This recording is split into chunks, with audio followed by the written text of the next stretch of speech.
আমি যদি এন্তেকাল করি তোমাদের আগে, তাহলে এই জায়গায় আমি শুভ এখানে ঘুমাবো। শুধু বাংলাদেশ নয়, সারা পৃথিবীতে তার সুনাম সুখ্যাতি আছে। আজকে হুজুরের মতো মানুষ দুনিয়ার থেকে চলে গিয়েছেন, তার অর্থ আমাদের অবশ্যই চলে যেতে হবে। দলমত নির্বিশেষে সকল আলেমদের কাছে উনি একজন প্রিয় পাত্র ছিলেন। তিনি আমাদের আদর্শ, তিনি আমাদের গর্ব। বাংলাদেশের এক বড় নক্ষত্র দুনিয়া থেকে চলে গেছে, এই জন্য আমরা শোকাহত। তো এরকম মহান ব্যক্তি, অত্যন্ত সাদাসিধা অত্যন্ত মহান ব্যক্তি ছিলেন। আব্বা দীর্ঘ 50-60 বছর দিনের খেদমত করেছেন। আল্লাহ যেন তার এই খেদমতকে কবুল করে নেয়। আসলে ওয়াজের ময়দানে উনি একজন অনেক বড় ব্যক্তি ছিলেন।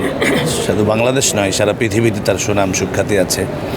ব্যক্তিগত জীবনে আমি কয়েক বছর আগে চাঁদপুরে একটা মাহফিল, একই জায়গাতে ওনার সাথে আমারও দাওয়াত ছিল। তো আমার একটু যেতে দেরি হয়েছে, তো আসার পরে উনি কথা শুরু করেছে। বয়স হয়েছে, একটু অসুস্থতা বোধ করতেছে। তো আমি স্টেজে ওঠার সাথে সাথে বলে, আসেন আসেন, এই বুড়া বয়সে আর কত খাটাবেন আমাকে। এত শুধু একটা হাসি দিয়ে যে উনি কথা বললেন। এরপর উনি, আমি বসার পরও বেশ কিছু সময় বসে এরপরে আসলেন। তো আসলে মানুষ হিসেবে অনেক ভালো ছিলেন। আজকে তার এই জানাজা এখানে সমস্ত মানুষ অত্যন্ত আগ্রহ ভরে ভারাক্রান্ত হয়ে তারা তাকে বিদায় দিয়েছে। আমরা দোয়া করি, জাতীয় ইমাম পরিষদ বাংলাদেশের পক্ষ থেকে আমি সকলের কাছে দোয়া চাই যে আল্লাহ তাআলা তাকে যেন মাফ করে দেন, জান্নাতুল ফিরদাউসের উঁচু মাকাম নসিব করেন। হ্যাঁ, ওনার ওয়াজ শুনেছি। উনি আমাদের পটুখালী বাউফলে গেছে। ওনার ওয়াজ আমাদের এলাকায় যথেষ্ট ওনার ভক্ত আছে। ওনার ওয়াজ শুনিয়া সবাই খুশি। প্রতিটা জানাজা আমাদেরকে শিক্ষা দেয় যে আমরা যেন পরবর্তী জীবন আমাদের সুন্দর হয়। আজকে হুজুরের মতো মানুষ দুনিয়ার থেকে চলে গিয়েছেন, তার অর্থ আমাদের অবশ্যই চলে যেতে হবে।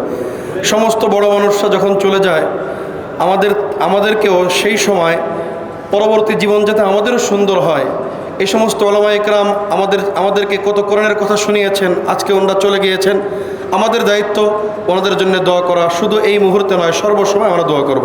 মীর হাবিবুর রহমান যুক্তিবাদী সাহেব, উনি যে বাস্তবিক পক্ষে যেটা আমাদের পারিবারিক সামাজিক বিভিন্ন বিষয়গুলোকে উনি সুন্দরভাবে আমাদের সামনে উপস্থাপন করতেন।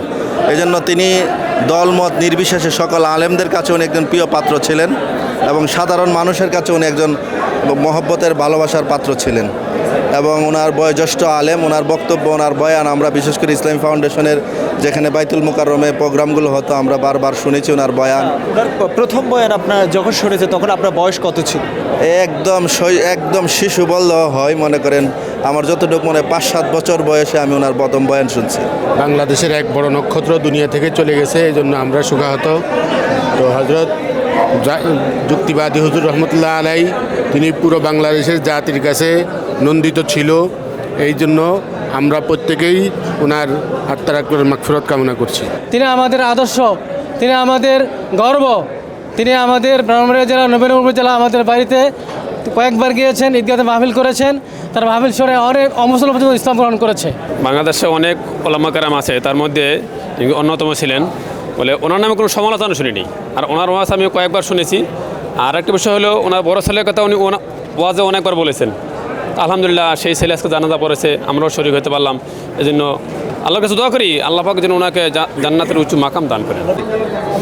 অনেক কষ্ট, ওনাকে বিদায় দেওয়াটা অনেক কষ্ট, যেহেতু আমি ওনার ভাই। হ্যাঁ, আমি জীবনে ওনার সাথে 28 বছর যাবত আমি ওয়াজ করি ওনার সাথে। তা আমার ভাই আজকে চলে গেছে, কত কষ্ট সেটা ভাষায় প্রকাশ করার মতো না। আমি জনগণের কাছে, সারা পৃথিবীর সমস্ত মানুষের কাছে, মুসলমানদের কাছে দোয়া চাই, আল্লাহ যেন ওনারা যেন দোয়া করে আমার ভাইকে যেন আল্লাহ মাফ করে দেয়। হ্যাঁ, এর চেয়ে আর বড় কী চাওয়া আছে? উনি আসলে অনেক মহান ব্যক্তি, অনেক বড় ব্যক্তি। আমি যে সময় লালবাগে পড়াশোনা করি, তখনই পুরান ঢাকায় বিভিন্ন মাহফিলে মানে ওনার সাথে প্রথম সাক্ষাৎ আছে। ওই সময় আমি শুধুমাত্র কাফিয়া পড়ি, তখনই ওনার সাথে পুরান ঢাকার মসজিদ এলানেই একটা মাহফিলে ওনার সাথে প্রথম সাক্ষাৎ। আর অদ্যাবধি অনেক মাহফিলে ওনাকে দাওয়াতও দিয়েছি। গত কয়েক বছর আগে ফেসবুকে ওনাকে অনেকে মেরে ফেলেছে। আমি 2-1 দিন আগে এই গত বৎসর ওনাকে ফোন করেছি একটা মাহফিলে দাওয়াত দেওয়ার জন্য, আমাদের ফেনী সোনাগাজী। উনি বলল যে ভাই আপনি ফোন করছেন, আসলে তো ফেসবুক ওয়ালারা তো আমাকে মেরেই ফেলছে। পরে বললাম যে এগুলো দুঃখজনক আসলে, তো এরকম মহান ব্যক্তি, অত্যন্ত সাদাসিধা অত্যন্ত মহান ব্যক্তি ছিলেন। আমরা ছাত্রজীবন থেকে ছোটোকাল থেকে ওনার বক্তব্য শুনে আসছি, ওনার ওয়াজ শুনে আসছি। দেশ এবং উম্মার জন্য ওনারা নিবেদিত ছিলেন, অত্যন্ত সরল সহজ। এবং বর্তমানে যেই বাংলাদেশে হাজারো বক্তা হাজারো আলোচক আছে, কিন্তু উনি অতুলনীয় এবং অদ্বিতীয়। মুড়াপাড়া কালকে সকালে আমরা যেখানে তাকে দাফন করব, ওখানে একটা কেন্দ্রীয় মসজিদ করেছেন, তারপরে সেখানে মাদ্রাসা করেছেন। সেই মাদ্রাসার পাশে তিনি আমাকে একটা জায়গা দেখলেন যে মাহবুব, আমি যদি এন্তেকাল করি তোমাদের আগে, তাহলে এই জায়গা আমি শুভ এখানে ঘুমাবো। তো এটা হচ্ছে শীতলক্ষা নদীর পাড়ে, মুড়াপাড়া বাজার থেকে মাত্র 1 কিলো হবে না, আধা কিলোর মতো উত্তর দিকে মেন রোডের পাশেই, বেড়িবাঁধের পাশে ওনার মাদ্রাসাটা, কালকে যেখানে জানাজা হবে। তো তিনি আমাকে অনেক দোয়া করেছেন এবং 2 জন মানুষকে আমি সবচেয়ে বেশি ফেভারেট মানুষ হিসাবে দোয়া পেয়েছি। মাওলানা দেলোয়ার হোসেন সাইদি সাহেব, উনিও চলে গেলেন শাহাদাত বরণ করে।